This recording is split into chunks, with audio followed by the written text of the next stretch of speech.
पुढची एक मोठी बातमी खोपोलीमधील मंगेश काळोखे यांच्या हत्येचं प्रकरण आज समोर आलेलं होतं आणि या प्रकरणी राष्ट्रवादीच्या एकूण 10 जणांवरती गुन्हा दाखल करण्यात आलाय। राष्ट्रवादीचे जिल्हाध्यक्ष सुधाकर घारे यांच्यावरती देखील गुन्हा दाखल करण्यात आलेला आहे। सुधाकर घारे यांच्यासह 10 जणांवरती आता या हत्येच्या प्रकरणी गुन्हा दाखल करण्यात आलाय। खोपोलीमध्ये मंगेश काळोखे यांनी आपल्या जीवाला धोका आहे अशा पद्धतीची तक्रार पोलिसांमध्ये केलेली होती, मात्र त्यांना कोणतीही सुरक्षा देण्यात आली नाही आणि अखेर मंगेश काळोखे यांची हत्या झाली।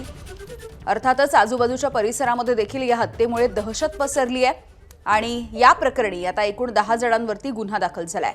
अधिकचे अपडेट्स देत आहेत आमचे प्रतिनिधी विनायक पाटील। विनायक, आपण पाहतो की सकाळी हत्या करण्यात आली होती। नगरसेविका ज्या होत्या त्यांचे पती मंगेश काळोखे यांची हत्या झाली होती। याच्यामध्ये आता मोठी अपडेट समोर येते। गेली 5 ते 7 तास झालं या ठिकाणी जमाव आणि पोलीस स्टेशनमध्ये आंदोलन सुरू केलं होतं। गुन्हेगारांना अटक करण्याची मागणी केली होती। त्यानंतर पोलिसांनी आता 10 लोकांवरती जे हत्येचा गुन्हा दाखल करण्यात आलेला आहे।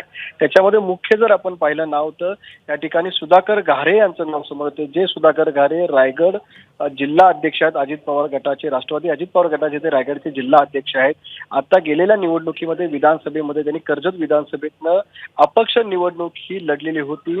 शिवसेनेचे या ठिकाणचे विद्यमान आमदार आहे, त्यांच्या समोर त्यांचा फक्त 5000 मतांनी पराभव झाला होता। त्यामुळे आपण पाहतो की या हत्येमध्ये आता एक मोठं नाव समोर येताना दिसतंय। अगदी, त्यामुळे 10 जणांवरती आता गुन्हा दाखल झालाय। वेळोवेळी अपडेट्स घेत राहू। तुर्तास धन्यवाद विनायक। एबीपी माझा, उघडा डोळे बघा नीट।